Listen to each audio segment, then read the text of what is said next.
Hi, my name's Eamon. I'm here at InfoComm 2026 with rAVe. Super excited to show you our brand new Dante AVA Chazy 4K Multiview. This is the world's first Dante AVA Multiviewer. So this will take in the back. I'll show you the back first.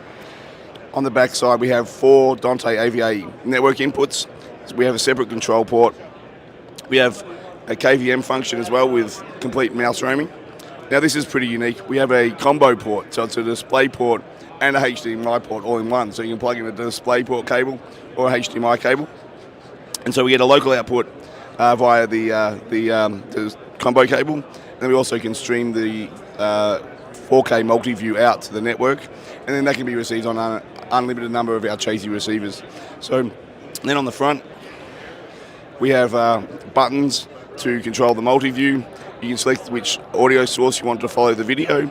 We have an OLED screen, and of course all of this is available via the web user interface, and we have API control for everything, QSys plugins, all of that good stuff.